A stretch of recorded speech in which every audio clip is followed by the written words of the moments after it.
is World News coming to you live from Algiers. I'm Miriam Zian, and these are the headlines. Iran announces the complete opening of the Strait of Hormuz until the end of the temporary truce. Trump welcomes the decision and confirms that the blockade on Iran will continue until an agreement is reached, and the Revolutionary Guard stresses that the passage of military ships through the strait is still prohibited. In parallel with the entry into force of a truce between Lebanon and the Zionist entity, Trump says that Israel will no longer bomb Lebanon, and Hezbollah stresses that its fingers are on the trigger in case the occupation violates the agreement.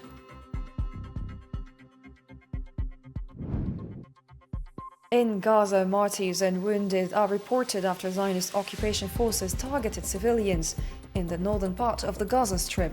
And the United Nations reveals that it has documented the killing of more than 38,000 women in Gaza between October 2023 and the end of 2025.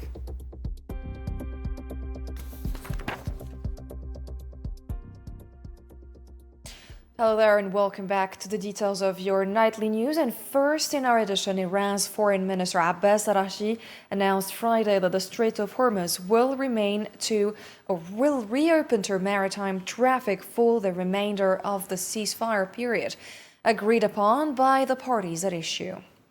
Araghchi said during the Lebanon ceasefire, all commercial ships can pass through the strait via coordinated routes set by Iran's ports and maritime organization.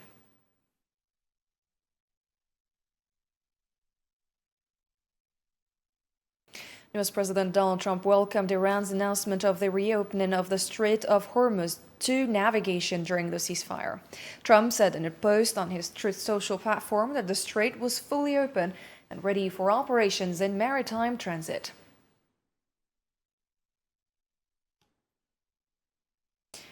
And Iran has slammed what it describes as the U.S. naval blockade of its ports, calling it a violation of a ceasefire agreement. Foreign Ministry spokesperson Ismail Baghai warned that Tehran will take reciprocal measures if the blockade continues, framing the move as unlawful pressure on the country. Baghai also emphasized Iran's strategic role in the Strait of Hormuz, stating that Iran will act decisively to safeguard its national interests.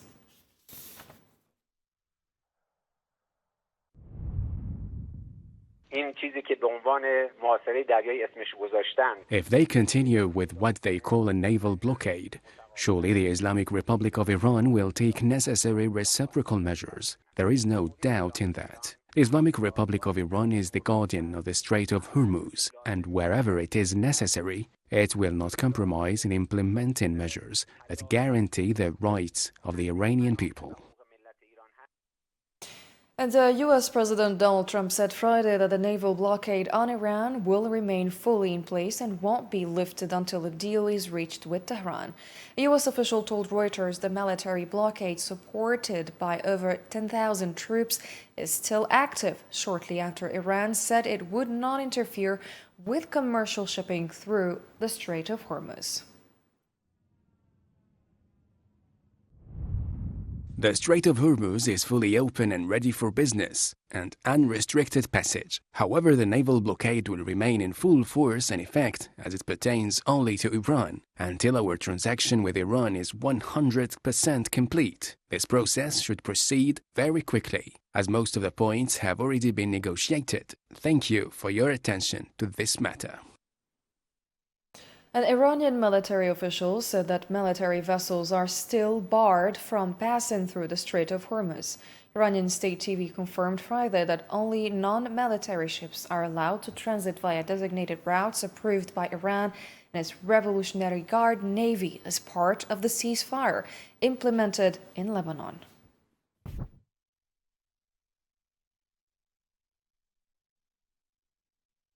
A senior Iranian official told Reuters that major disagreements with the United States still block a deal to end the war, adding that keeping the Strait of Hormuz open depends on Washington honoring the ceasefire terms.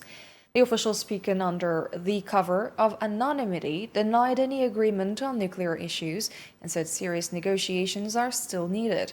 He added that Tehran hopes to reach a preliminary deal in the coming days through Pakistani mediation. The possible ceasefire extension to allow further talks on sanctions relief and war compensation.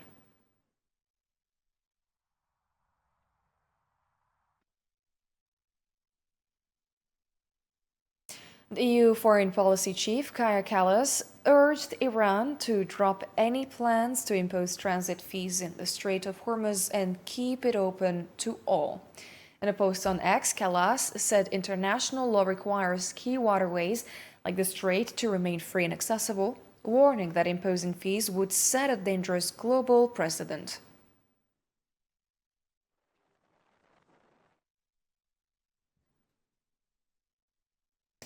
US President Donald Trump said the war against Iran was just a minor episode during his second term.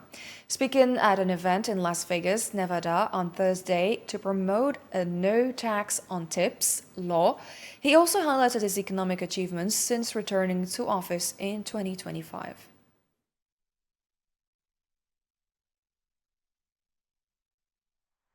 I will say the war in Iran is going along swimmingly. We can do whatever we want, and it should be ending pretty soon. It was perfect. I mean, it's perfect. It was the power we have. Our military. We have the most powerful military anywhere in the world. I built it 4 years. My first 4 years. And Trump added that the war against Iran is progressing smoothly and will end very soon, in his words. We had the best economy in the history of our country in my first term. And we're blowing it out now. We're blowing it away now. And despite our little diversion to the lovely country of Iran, lovely place, but we had to do that because otherwise bad things could happen, really bad things. So we've sent out, and I think you're going to see some incredible results, you know, for those people that question it. You're going to see some, the job we've done has been amazing. Reuters, citing a Pakistani source, reported that the upcoming meeting between the United States and Iran could result in a memorandum of understanding and a comprehensive deal.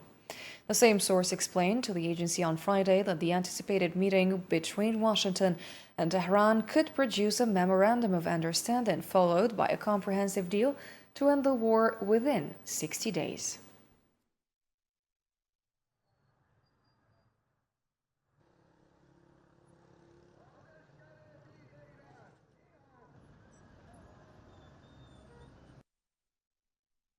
And Iran's Revolutionary Guard, IRGC, said it is ready to deliver a devastating and deterrent response to any U.S.-Israeli violation of the current ceasefire.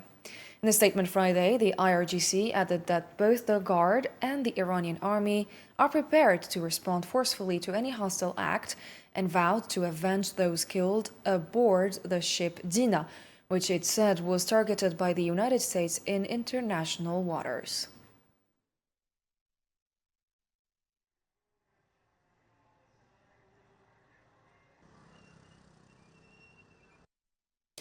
Iran's Foreign Ministry spokesman Ismail Baghai said Friday that Iran is demanding accountability from the United States and Israel over the killing of Iranian officials. Quoting remarks reported by Sputnik, Baghai said the wider international community, not just Iran, is calling for accountability, describing the actions as war crimes and crimes against humanity. He urged UN member states to hold both countries responsible.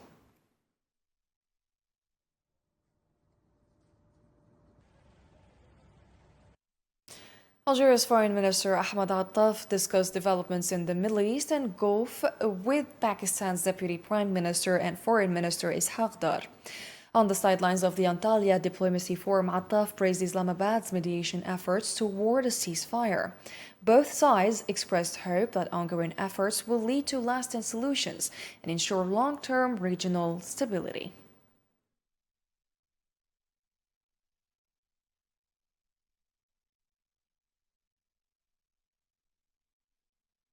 Algeria's Foreign Minister Ahmed Attaf and Arab League Secretary General Ahmed Abul Ghait exchanged views on current developments in the Arab world, especially in the Middle East and Gulf. On the sidelines of the Antalya Diplomacy Forum, the two men also discussed ways to strengthen joint Arab action to better address growing regional challenges.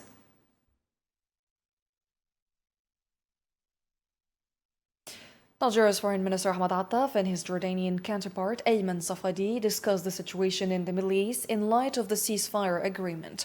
On the sidelines of the Antalya Diplomacy Forum in Turkey, the two men expressed hope that negotiations would lead to a final settlement of outstanding disputes. Algeria also reaffirmed its solidarity with Jordan over the impacts of regional escalation, while both sides stressed strong bilateral ties and cooperation.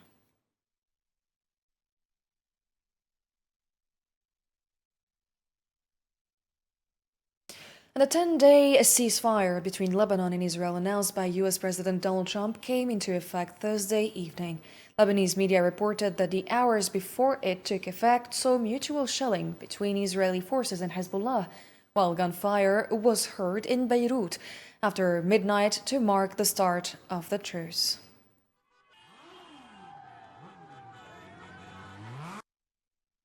U.S. President Donald Trump said Israel will no longer carry out strikes on Lebanon. In a post on his Truth Social platform Friday, he added that the United States will deal with Lebanon separately and will handle Hezbollah appropriately, as he put it.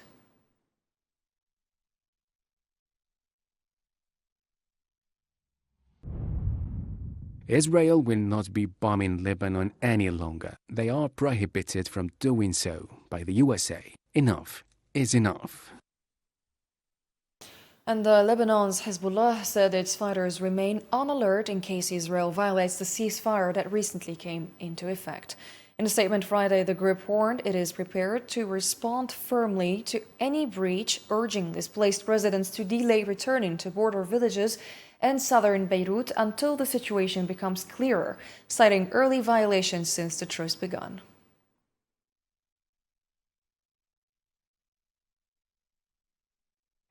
The Lebanese army said the Zionist Authority violated the ceasefire that took effect at midnight. In a statement early Friday, the Lebanese army reported intermittent Israeli shelling on several southern Lebanese villages and urged residents to delay returning to those areas.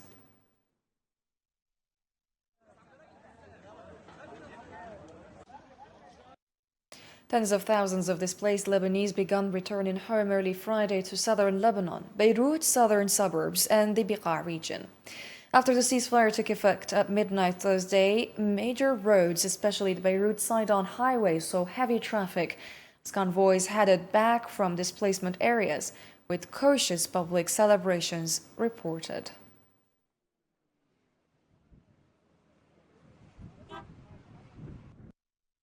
And at least 13 people were killed and 35 others injured in Israeli airstrikes on 6 buildings in the coastal city of Tyre in southern Lebanon shortly before the ceasefire took effect, local official told AFP. The strikes reportedly hit buildings near the seafront Corniche about 3 minutes before the truce began at midnight Thursday, Friday, flattening them. Rescue teams are still working to clear rubble in search of missing people.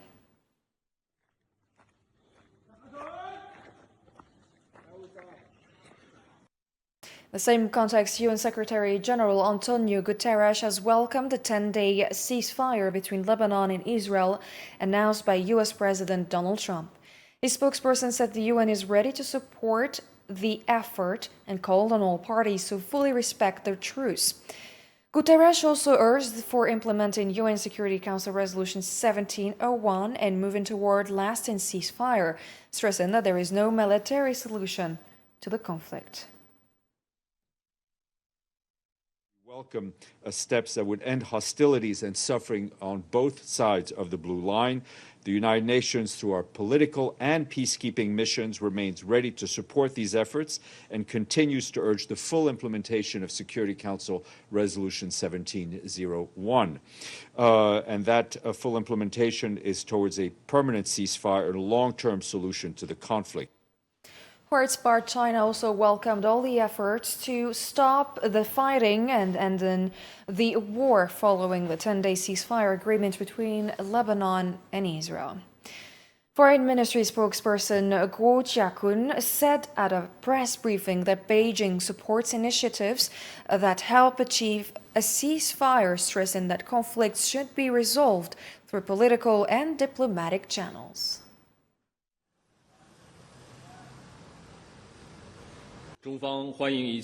China welcomes all effects that contribute to a ceasefire and hopes that all parties concerned will maintain the momentum of this ceasefire and negotiations in a responsible manner and resolve disputes through political and diplomatic means. U.S. Ambassador to Turkey and Special Envoy for Syria Tom Barrack described the 10-day ceasefire between Lebanon and Israel as steps in the right direction.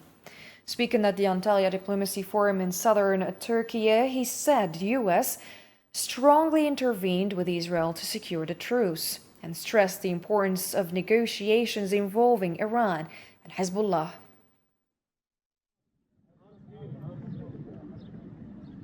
Look, President Aoun, Nawaf Salam, even Nabi Berri, it's the best set of leaders, in my humble opinion. I'm Lebanese, so I think I can criticize or applaud them. It's the best set of leaders we've had, but we need a path with Hezbollah. And the path has to be not killing Hezbollah. So this is just the beginning of a road. And those ceasefires are so delicate because everybody's been equally untrustworthy. I think now Secretary Rubio has stepped in, who, by the way, is one of the best and safest set of hands we have in our cabinet. I can tell you, as being my boss. In occupied Palestine, 2 Palestinians were killed in an Israeli drone strike east of Gaza City in the northern strip. Palestinian media said Friday that a drone targeted a water desalination station in the Shuja'iyya neighborhood, killing 2 brothers. It also reported that another drone dropped a bomb on Beni Suhaila roundabout east of Khan Yunis, injuring 2 people who were taken to Nasser Medical Complex.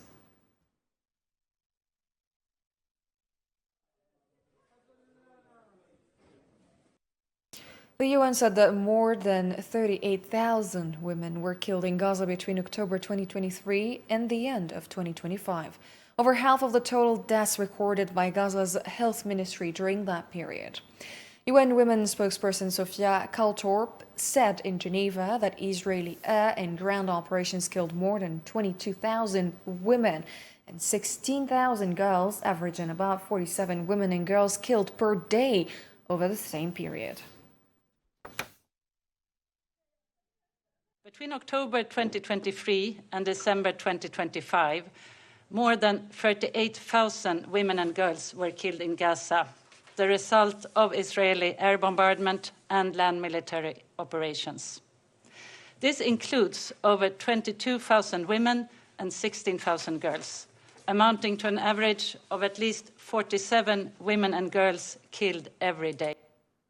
The Speaker of Algeria's National People's Assembly, Brahim Boughali, said the real global challenge is not only managing crises, but rebuilding trust, restoring hope, and establishing lasting justice for current and future generations. Boughali said during the 152nd Interparliamentary Union Assembly held in Istanbul, Turkey, that the ongoing suffering of Palestinians remains a key test of international credibility, reaffirming Algeria's support for just causes, especially the Palestinian issue.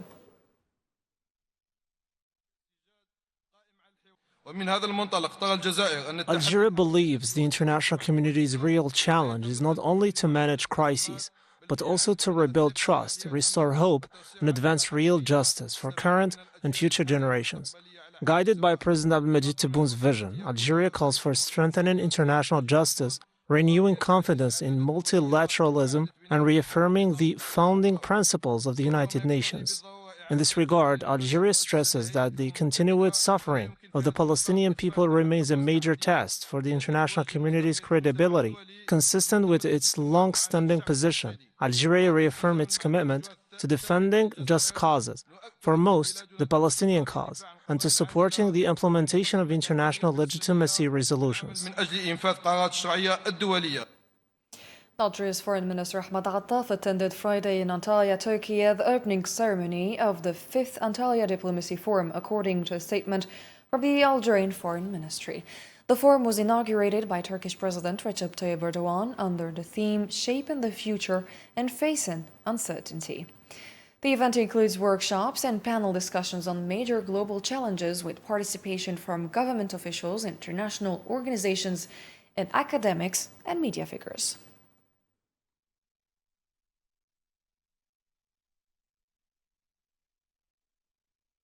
On the sidelines of the Antalya Diplomacy Forum, Algeria's Foreign Minister Ahmed Attaf held bilateral talks in Antalya with Massad Boulos, senior advisor to U.S. President for African, Arab, and Middle Eastern Affairs. According to the Algerian Foreign Ministry, the meeting reviewed the positive momentum in Algerian-U.S. relations, highlighting the strong strategic dialogue and promising economic cooperation between the two countries.